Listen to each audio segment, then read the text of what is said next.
And Ms. Terry. We'll give Terry a second to get settled in.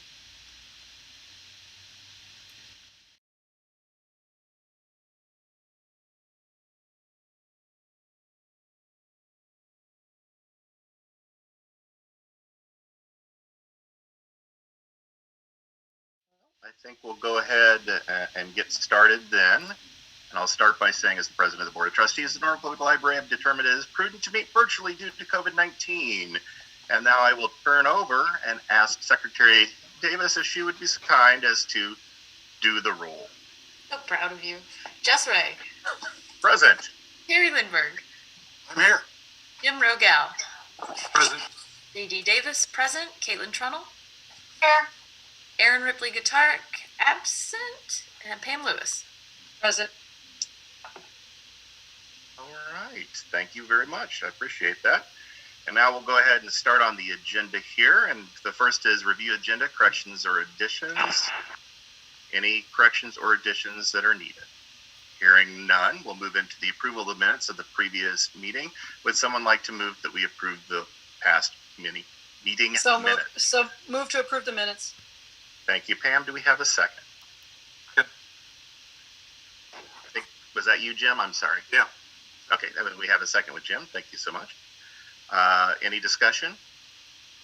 Okay, JD, if you'd be so kind as to do our vote for us. Our roll call. Aye. Terry Lindbergh. Yes. Jim Rogel. Yes. J.D. Davis. Aye. Caitlin Trunnell.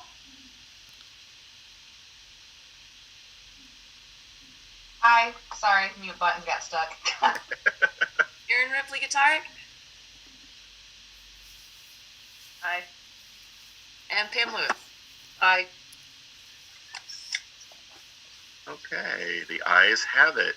We'll now move into the next item, which is approval of expenditure, which is also an action item. Would someone like to make a motion? I move we approve expenses totaling $89,511.73 from March 23rd to April 21st, and 2 March payrolls totaling $142,181.36. Thank you, Pam. Do we have a second? I'll second. Thank you, Caitlin. So, JD, once again, do that magic that you do. Jess Ray. Aye. Terry Lindbergh. Yes. Jim Rogel. Aye. J.D. Davis. Yes. Caitlin Trunnell. Yes. Aaron Ripley Guitaric. Yes. Pam Lewis. Aye. Okay, well, thank you all very much. Next item on our agenda is the President's Report. I'm going to start off by saying that we are thinking of Betty Bourne, a longtime volunteer at Normal Public Library. Betty has lost her husband, Harold, and we're thinking of her during this very difficult time. Recommend, when you get a chance to see the obituary that is in the pantograph. I'd also want to thank our patrons and staff during this very difficult time for everything that they have done to work together as a community to make sure that Normal Public Library and the local community is doing well. And I would like to remind everyone that the MPL Foundation is doing confections and cocktails for a cause. So there is an opportunity there if you haven't already done so. I know at least one trustee who's looking forward to it. JD, thumbs up there. And then ending by saying, 2 other items, sorry. We will be welcoming next month Judge Elizabeth Robb and Linda Lane, which sadly means that we are saying goodbye to Pam and Terry, and we will be talking a little bit about that further on the agenda, but I wanted to take the opportunity and the privilege of having the President's Report to thank them both before we get to that part and say it has been a pleasure working with you both over the years, and with a little tinge of sadness that you are leaving us. So with that, we'll move into public comment. And my understanding is we don't have anyone currently signed up for public comment. So moving on to the library director's report. Brian. All right, thanks, Jess. As always, we appreciate the board's leadership during these tricky times. And just want to echo Jess's kind words for the service from Pam and Terry both, and I look forward to discussing them later. Beyond what's on my report, I was going to mention the confections and cocktails, actually, which we could talk about a little bit in the foundation report. We continue to get busier, which is good. It's slow and steady, so we're seeing starting to return to a little bit busier traffic, which we really appreciate. A variety of projects we'll talk about as we move through the agenda tonight. I won't repeat those. I'll just remind you all that the ongoing used book sale is taking place, and that's going really well, so we appreciate that. I want to highlight that Mary McKeith, our collection development librarian, she's phenomenal in that role. She's retiring at mid-May after 30 years here at Normal, so we certainly wish her the best in her retirement and look forward to celebrating her. Let's see. Really everything else on my report will hit as we move through the agenda. So that's it for tonight, unless there are any questions. Thank you, Brian. So we'll now move into foundation report.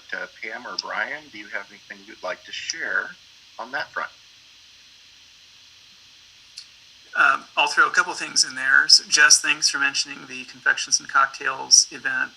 It's partnership with Epiphany Farm, so please see our website for more information there. There are a limited number of tickets, so please get yours soon, and please share that information to help promote that event. We appreciate that. And then just following up on the National Library Week events, the foundation raised over $2,100 to purchase additional items for our Library of Things. So that's board games, musical instruments, things of that nature. So staff appreciate all those donations, and we're developing a plan how to best spend those funds to get the most meaningful items for the community. So we appreciate the support there. Thank you very much. Next item on the agenda is currently really a placeholder, is the library advocacy report. And Caitlin, unless you have something to share, you are currently the library advocacy committee, right? Yes, I'm an island of one. I'm hoping that perhaps one of the new incoming trustees would like to join me so we can work on some strategy. However, I did see that Jim had his hand raised there for a second. I had a quick question on the foundation. How did the Jason's Deli event go? After I got done ordering and taking home my dinner, I realized it probably would have just been better for the foundation just to write a check as opposed to buying myself dinner. We are given 15%, and we raised $32.26. So that was our first time attempting an event like that, and I understand what you're saying, Jim. So we'll evaluate that, but appreciate you being a part of that. Yeah, 32.26 is what we got from that. And it's a little tricky, I know, just trying to kind of communicate that, and people have to remember to say something when they're ordering, so.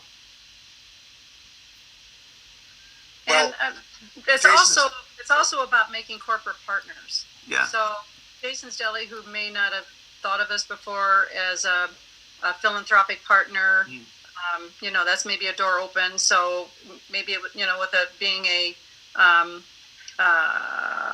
what do I want to say? A interesting first try.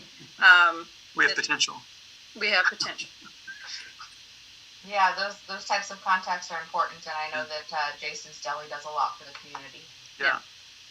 They've been helpful to us before. We appreciate their support. Since we kind of backtracked into foundation. Sorry, I didn't see that you had a comment there, Jim. Back to Caitlin. Caitlin, anything else that you would like to share? I do not. And when you saw that hand raised by Jim, were you thinking that you were having no longer the island of one for a moment there? Is that part of the excitement there? No, actually, I saw that before you called on me, but figured we should get back to that. But I do not currently have any updates other than I am looking for a partner. Okay. Well, we'll go ahead now and move into new business, which I'll give JD an opportunity now to take a drink of a beverage or get ready because she's going to be very busy here in just a few seconds as we do lots of votes.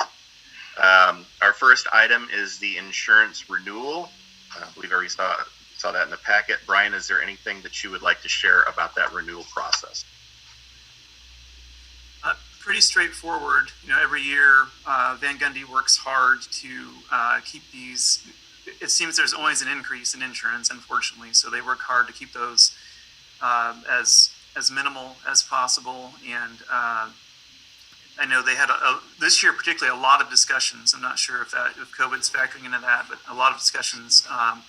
Almost switching carriers at one point, and then I think for they're in normal, which is great, and the very personalized assistance that we get. I spoke to a staff member at Van Gundy today, and it's great service. And there's really nothing else to say. And the coverage is great too. And when we've used it, that's been a great experience too. So just a reminder, we haven't gone out for an RFP for a number of years. I want to say 5 years, if I remember correctly. So something to think about as we move forward. It might be time to do that again next year. But I'm always happy to see what I would consider a fairly small increase given the level of service that we get, given the industry. And part of this too is cyber liability, which is that goes up a lot, obviously, and then just liability in general. It's insurance for commercial entities is not inexpensive. So I feel that we're in a good position in terms of the quality of the coverage and then the minimal increase moving forward. Any questions for Brian on the insurance premium or insurance premiums, and then, as you have in the packet, the projections for the future is there as well. So, hearing no questions, would someone like to make a motion to take action on this item?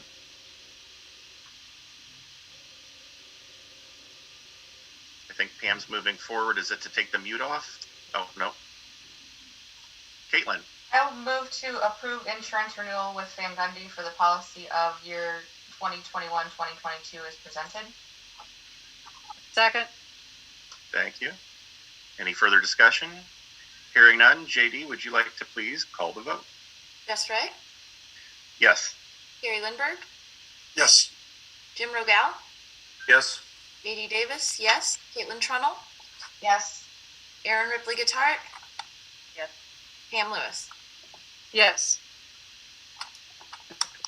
Thank you all. The next item on our business is Illinois Public Library Annual Report, which is, of course, in the packet. Always interesting. Anything you would like to say about that, Brian?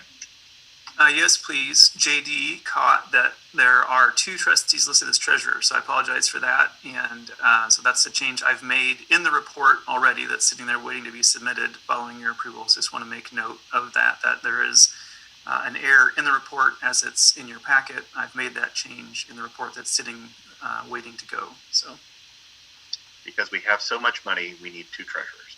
yes. What a great place to be. Yes.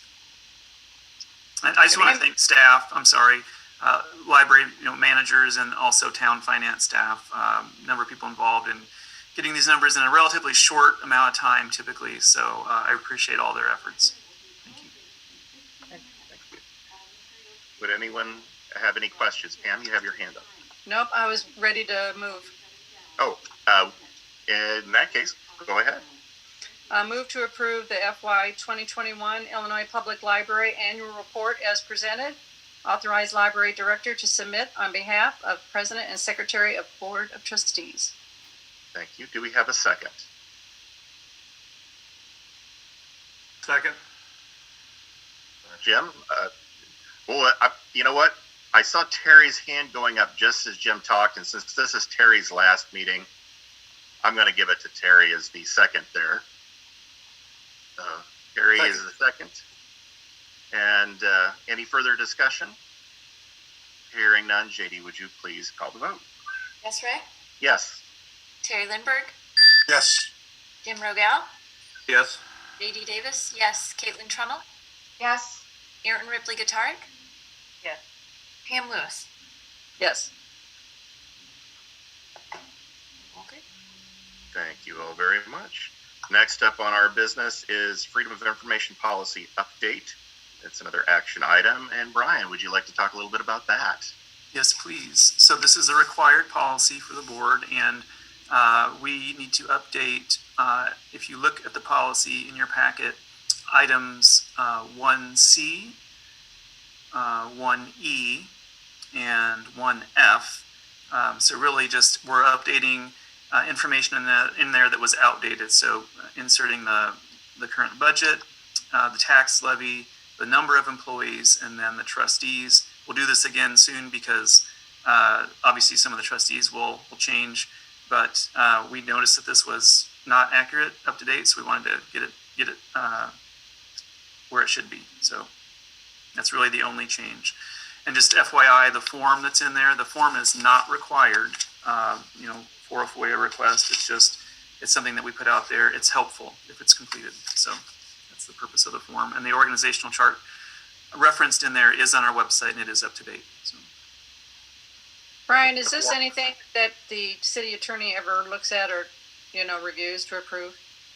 Yeah, we initially had an attorney approve it, and after the most recent, the FOIA updates occasionally, and we had that review at that time. But since then, nothing major in terms of FOIA changes. So we feel that this is a good policy. Just these updates in terms of numbers and names. Okay. Any further questions?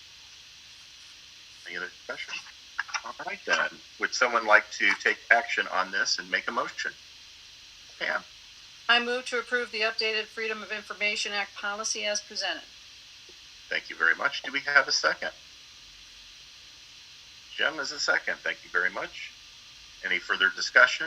Hearing none. JD, if you would please be so kind. Gus Ray, Yes. Gary Lindberg, Yes. Jim Rogal, Yes.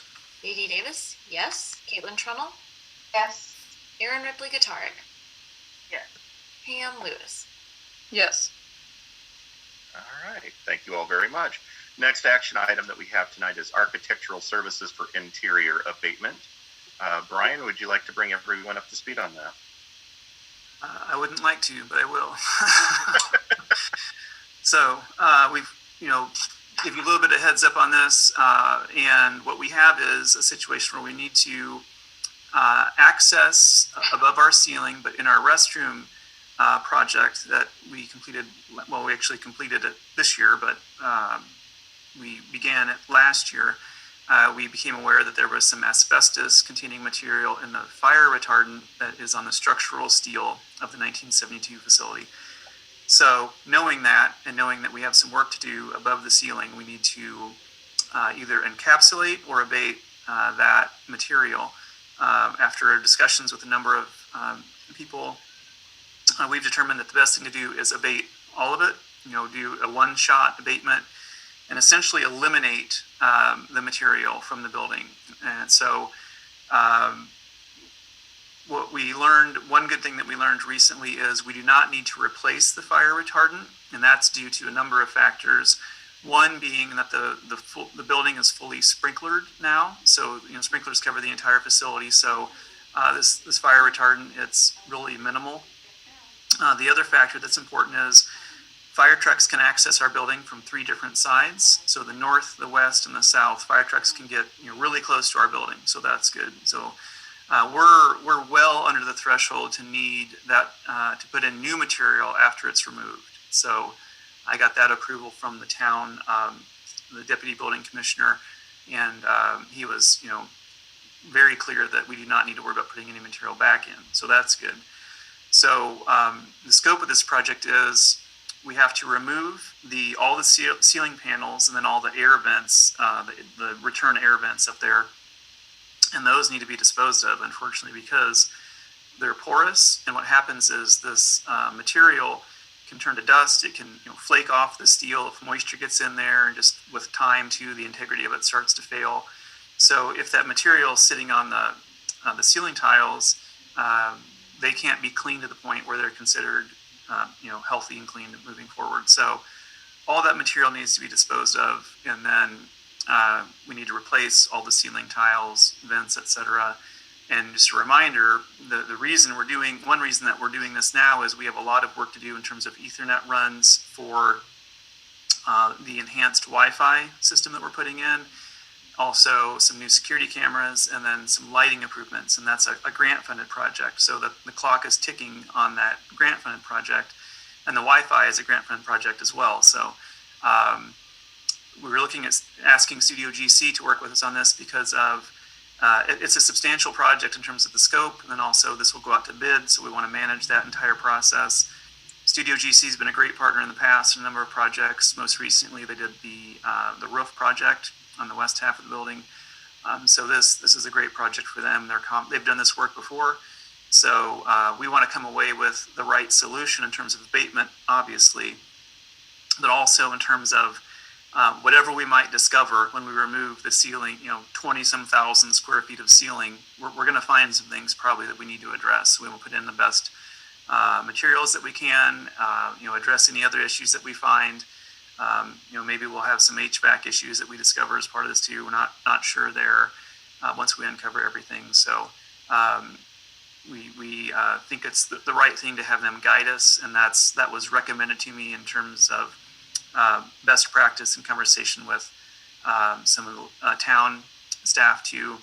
So we feel this is the right next step. It's a little tricky because we can't move the tiles to see what we're dealing with. So that's why the way that the proposal is worded, we're not sure what this will entail exactly at this point. But we feel this is the right firm to work with and get us to the solution that we need to have a safe and healthy facility, and then also to have the right solution in terms of what we're putting back in terms of materials, et cetera, factoring in the lighting, the Ethernet runs, all that. Questions I anticipate: how long will we be closed? How long might this process take? We think, based on the conversation with the architect at Studio GC, from the time that we say go, if schedules work, we might have this done in 6 to 8 weeks. But we don't know if the schedules work until we bid it out and determine who we're working with. And there's some coordination obviously there.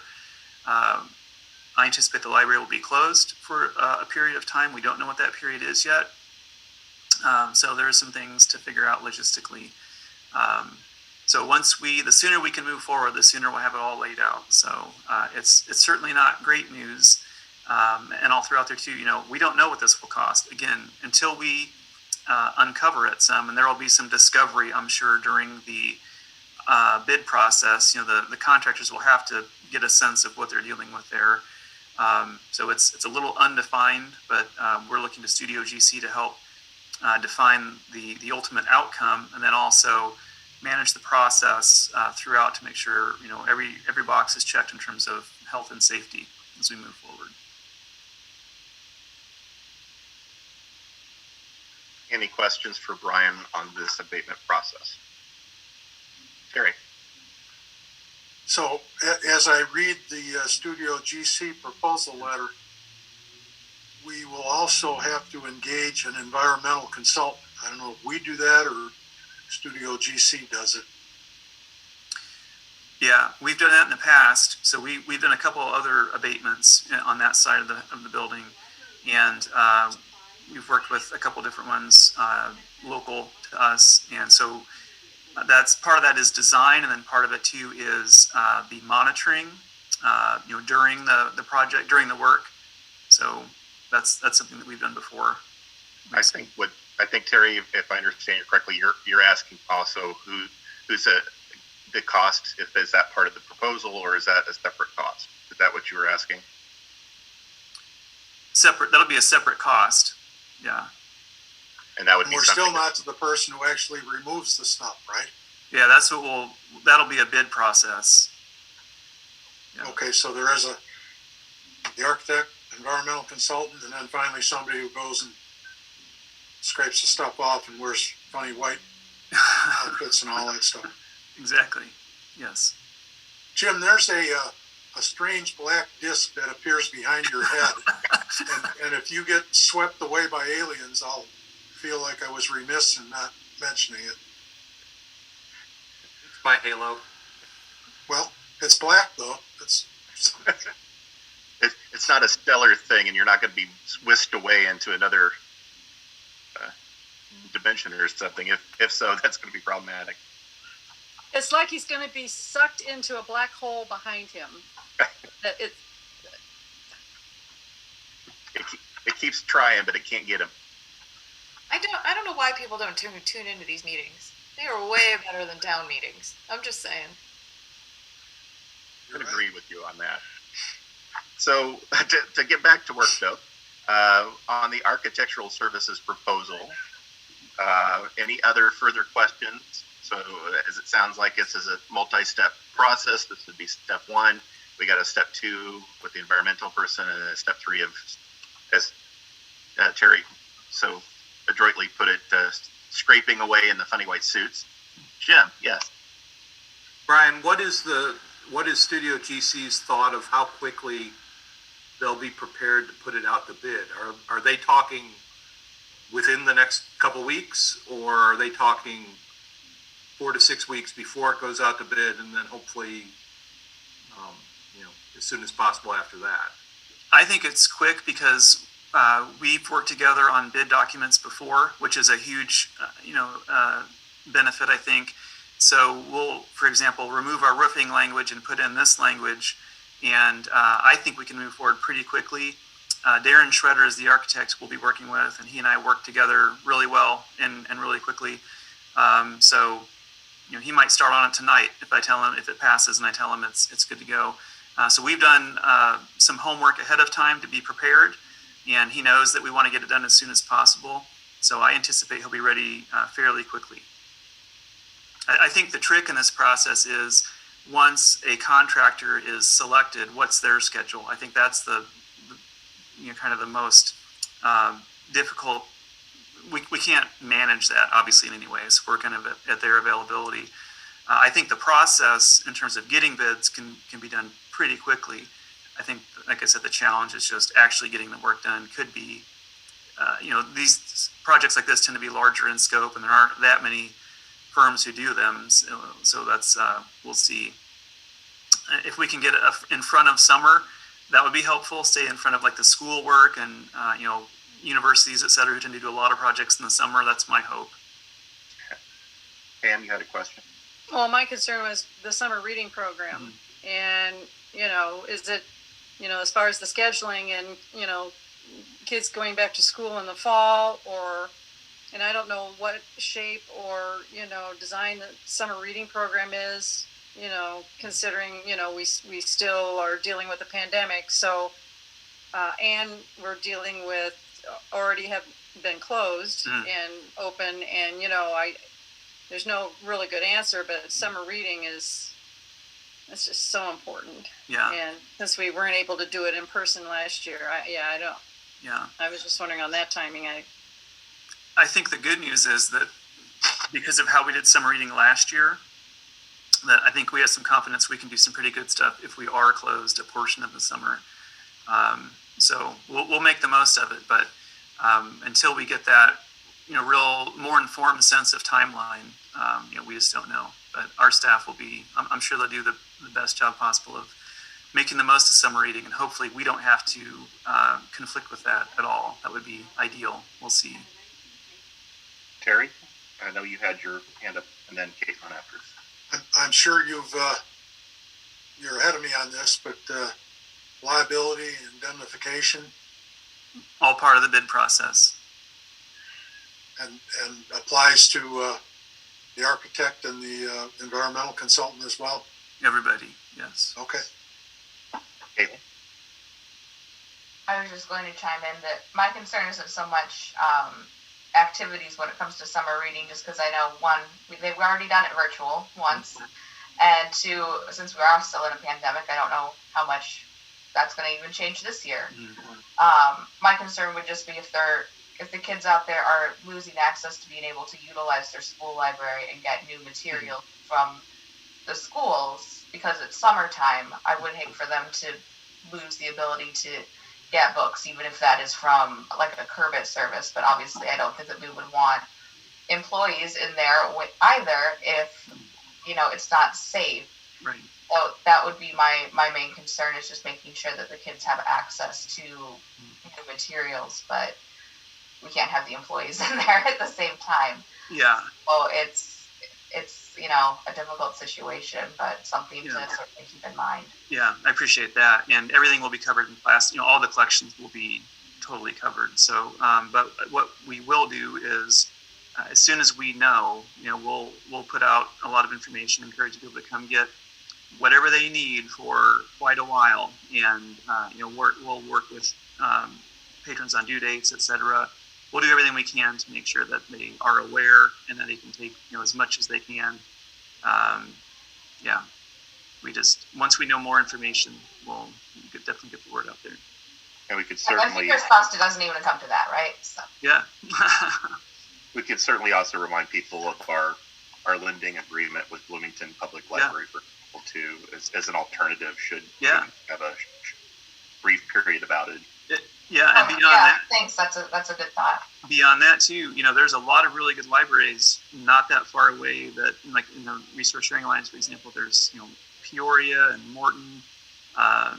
There's even Towanda, Hudson, and Carlock have great libraries. Fun to visit. So it might be a really good time for some library field trips to go visit some other libraries and see what they have available. So. I've seen before libraries have like a passport, and they've done passports to go visit different libraries. Yeah. Mm-hmm. That's neat. Yeah. And I think, I'm not certain on this, but I think we can, patrons, if you still want to place holds, for example, and you wanted to pick it up at a different library, that should work. Don't quote me on that because I haven't tested that, but we'll test that and make sure that works. So you could still, keep placing holds and picking them up at a different library throughout this. But again, our hope is to, design the right solution, implement it as it needs to be in the shortest amount of time possible. So we'll see. Yeah, please continue to share suggestions, and we'll get the word out once we have more information. So it's good to hear that there's lots of, it sounds like, alternative ways to go about things. So. Yeah, I think so. Everyone's gotten so good at being flexible. Yeah. We're in what I call a library-rich community, so I think it's a good time to explore that and go beyond just our immediate community and visit some other libraries too. So. Any other questions? Well, hearing none, would someone like to make a motion on the architectural services for interior abatement?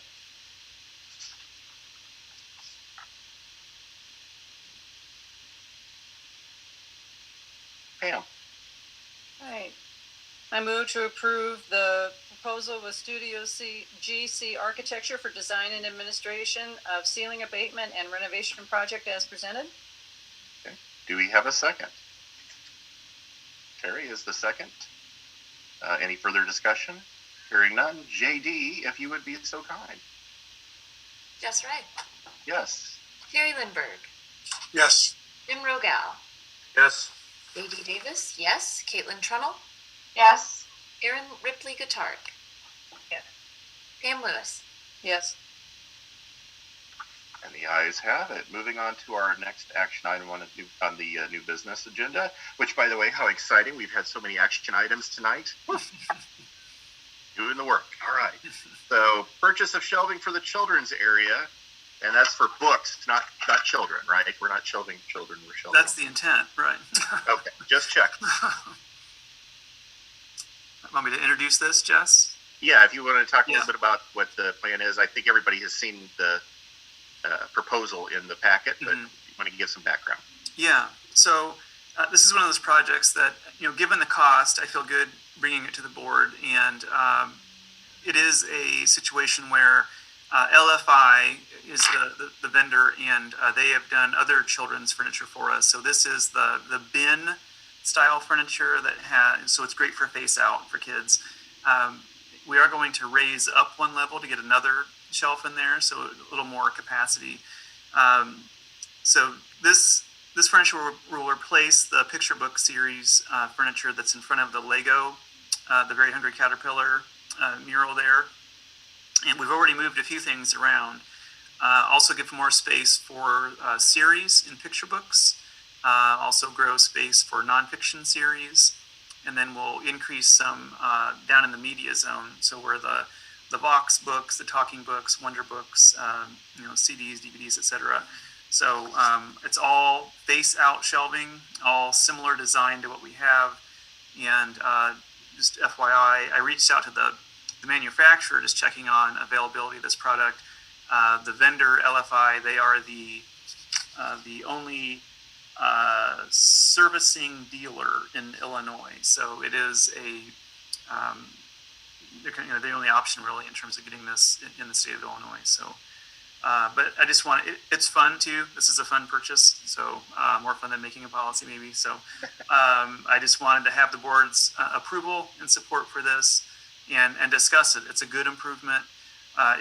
We try to make the most of our space. Obviously, shelving is not inexpensive, but it can make a huge difference in terms of how we display the collection, particularly for kids who, that face out, and adults too, frankly, but we can get a lot more in the children's shelving. So it's a great improvement, I think.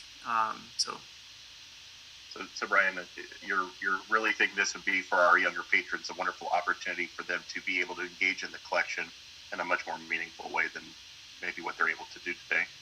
I think so, and part of our hope too is we're always trying to expand the collection in one way or another, and children's circulation it's key for us. So the more we can house it in ways that makes it more attractive and easy to browse for kids, the better. Sure. Terry, you had a question. Well, whenever you go vertical with your shelving, you're moving in the direction of your background, Jess, and it affects the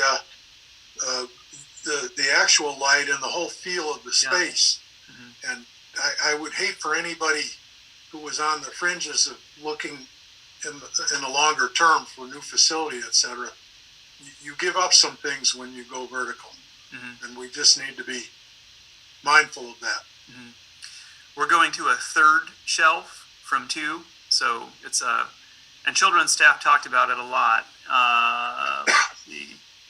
So 48 inches high, so 4 feet is what we're looking at in terms of the height. So, but I totally agree with what you're saying. Years ago we removed all the tops from the children's shelving, and it made a huge difference in terms of the light that it let down, and it allowed us to do different displays and things too on those top shelves. So, no, that's a great point. Aaron?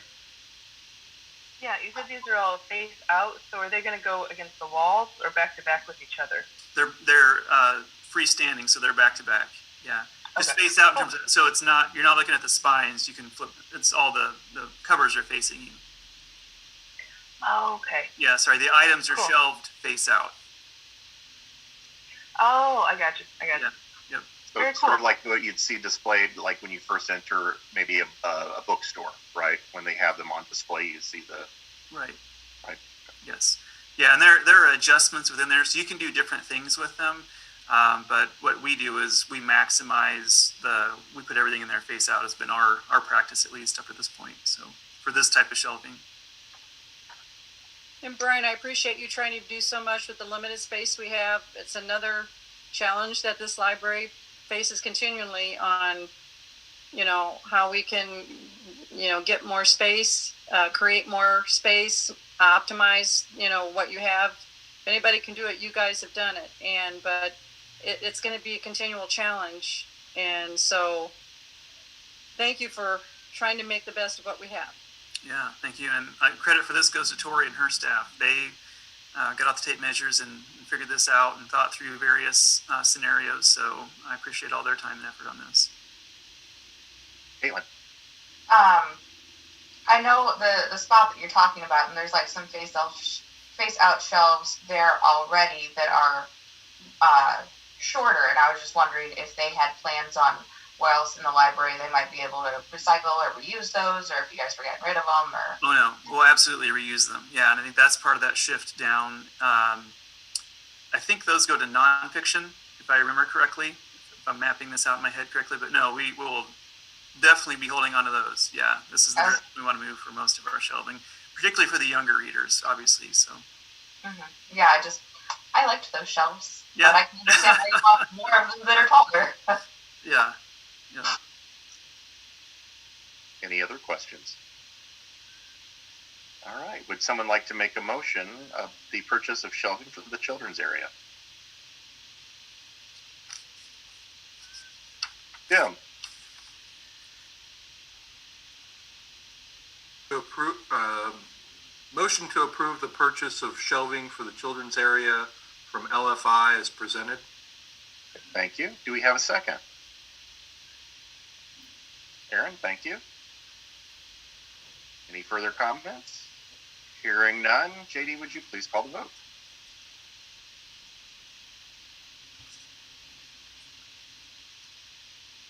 Leonidas picked that exact moment to start scraping down the back of my chair.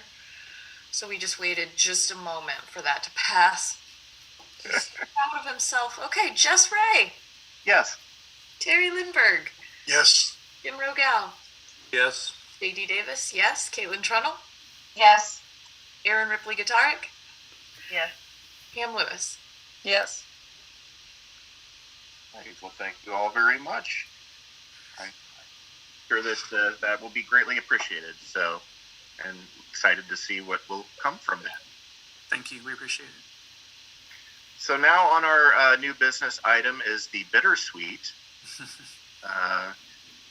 celebration of Pam Lewis and Terry Lindbergh for all that they have done for Normal Public Library. And I'm going to take a back seat and let Brian talk for a few minutes here. Thank you. Yeah, very bittersweet. I can't thank Pam and Terry enough. So I'll just give a brief history. Pam is the trustee who I've worked with longer than anyone, actually. So she started here in 2009. I started here in 2008. So I admire her and thank her for that. So it's been great fun.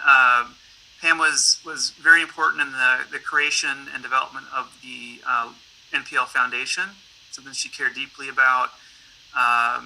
When I think of Pam, I think of a lot of editing of policies and language. It was fun to work with Pam and see her grandchildren come along, and then her retirement, and just all the changes that she's seen. So she's been phenomenal, and I really can't thank her enough for all of her work. I can't say as many nice things about Terry, probably. He's one of the more memorable trustees I've worked with. He has a good sense of humor, so that's good, as does Pam. But Terry's experiences and connections, his administration background, his financial acumen, political, etc., been extremely valuable. Been with us 6 years now. Funny story about Terry: when he was first elected, he actually tied another candidate, and one of our foundation members gave. So then there was we had to go to the clerk's office, and other votes were counted. And did you actually win by one vote, Terry, or was there? Okay, so one of our foundation members nicknamed him Landslide Lindbergh, which I thought was great. So just appreciate all Terry has contributed. There's a little more to that, which I'll share with y'all as I'm leaving office. There was a woman out at the McLean County Nursing Home who voted in that election, and she took advantage of early voting and completed about 3/4 of her ballot. And then she decided it didn't feel right, and that the proper thing to do was to vote on election day. So the judges put her partially completed ballot aside, and then when she voted again on election day, they put them both in an envelope as a question ballot. And I said to the mayor shortly after the initial results, I said, well, I'll just drop out. He said, no, we really want you to, contest this. So, okay, I'll stay in. And then they were shaking the bags, those big old canvas bags they used at the polling places. They were shaking them out to make sure that they didn't have one ballot or another stuck in there. Then they counted again. They said, well, you two are still tied. They shook the bags some more, and they found this envelope with the partial ballot from early voting and the complete ballot from election day. And that resident, no coincidence, by the way, of the nursing home was a woman named Harriet Lindbergh, who I know well. She was my mother. And the clerk called me and she said, I don't know what to say. I just feel awful. And if this goes public, they'll be, tarring and feathering the both of us. There was no sleight of hand here. That's just what happened. And I said, well, leave it to my mom. But that's the background story. Did I tell you that once, Brad? I don't think I knew all that. No. I've never heard is. that. Oh my I was God. going to say that one's a new one for me too. Yeah. I don't Terry, want to see so it in the pantograph.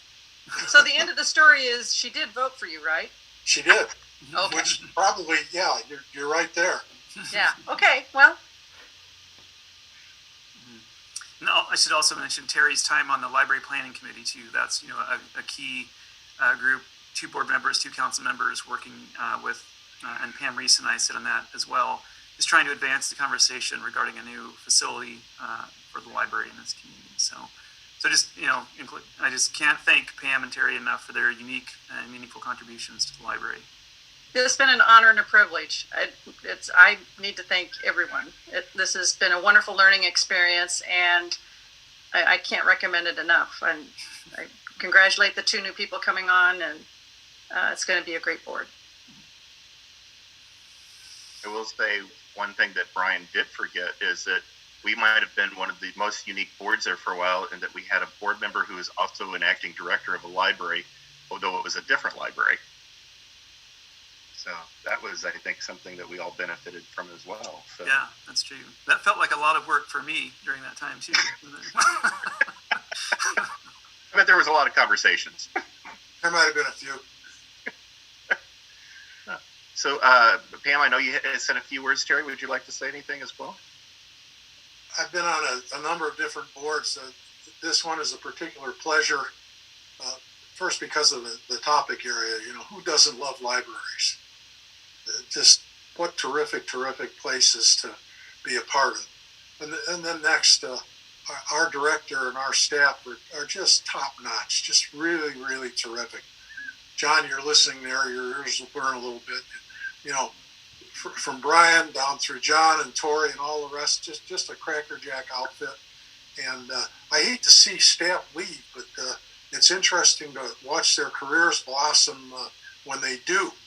And that's a testament to the kind of environment that Brian maintains. He attracts great people who have great upward potential, and some of them go on their way and benefit the library system. It's a great place to be on a board because of that great staff and because of the great library colleagues. We've gotten to know each other a little bit. It's been kind of strained with COVID, but we're heading back to normal. I would suggest to you all, if circumstances put you in a place where you think you might be ending your service on the library, do your colleagues a favor and try to recruit someone in the community whom you think would be a good member. We actually had 3 for 2. It's not always like that in library elections, but do that. Make that your last contribution. And just been a pleasure. Thanks to everybody. Thank you, Terry. Well, I can say, and since I get the privilege of being president right now, I'm going to say thank you to you both again. I know I've learned a lot from both of you over the time that I've spent with you, and I will be sad that we don't have this monthly opportunity to see, but looking forward to seeing you in your new roles as private citizens, and we know we will be bumping into you from time to time, and I am sorry that we were not able to be all together in person to be able to do this upright, but we'll now have a virtual reception with caviar and toast points, some lovely ribeye and some lobster, shrimp cocktails, and there's a special champagne fountain that's off behind us there that's just waiting for us to finish up our meeting. So that's what we're doing in our virtual hearts for you today. But thank you both so very, very much.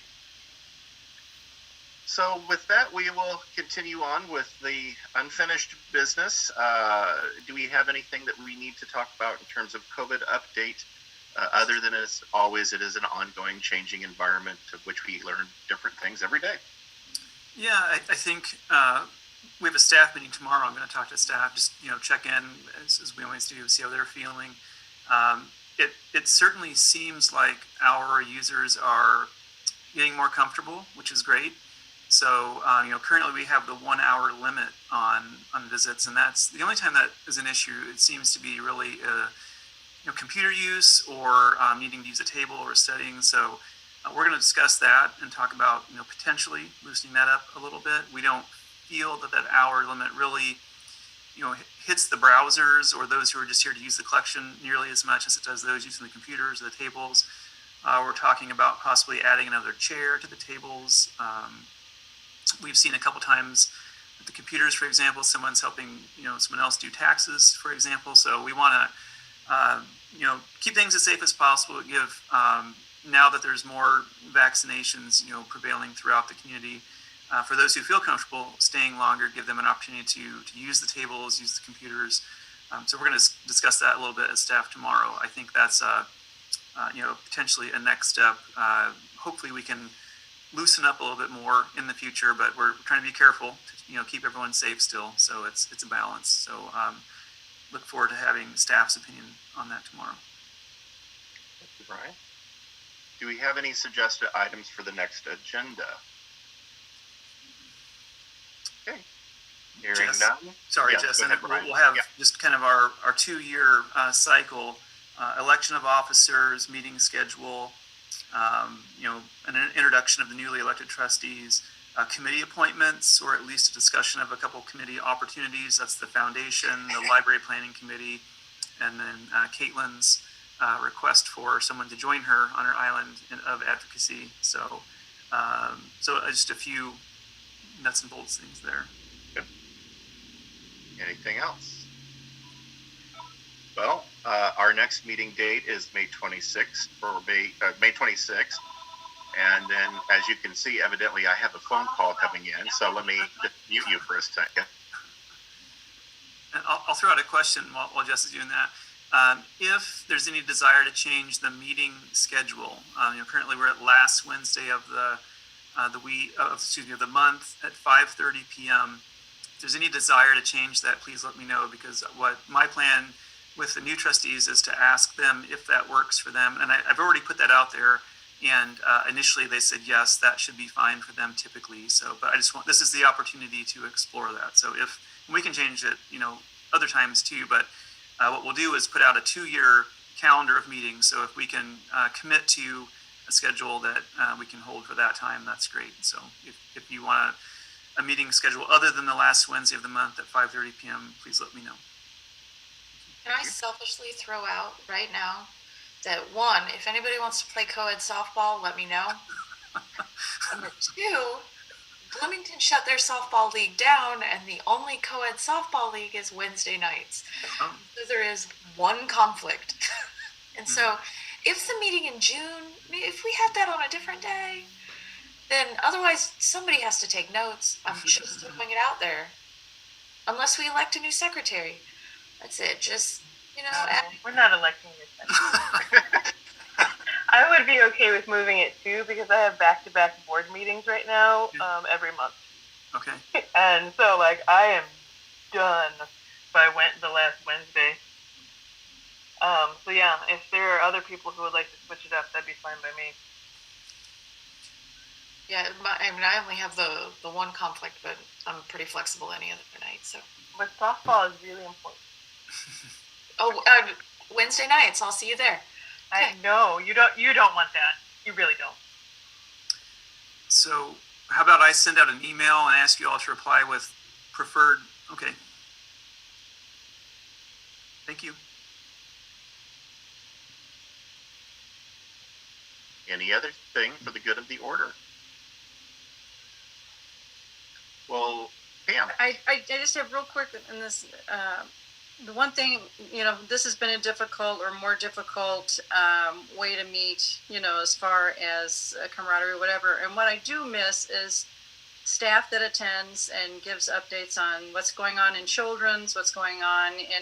And I don't know if, you can go back and if the board would want that, but it was really nice to be able to see staff occasionally come and give reports on what they're working on, how it's going, special initiatives, and it's really, to get some FaceTime with them is also nice to keep connected. So I was just wondering if that would be something too. We're happy to do whatever the board would like. Thank I you, thought Pam. she was gonna say she missed the snacks. That's what I was thinking about. Well, It's for very many of casserole. us, with COVID now, we're supposed to eat less and move more anyway, right? Because we've been doing the opposite this year. Or maybe I'm just speaking for myself on that. my experience. So I don't think we have anything else. So this is official, and I've tried to keep Pam and Terry here as long as possible by not saying the following words, but I believe we are now at that point where we will do our adjournment. So thank you all very much. Stay safe out there, and have a good evening. Thanks, everyone. Have a great Thanks. night. Bye. Bye, everybody.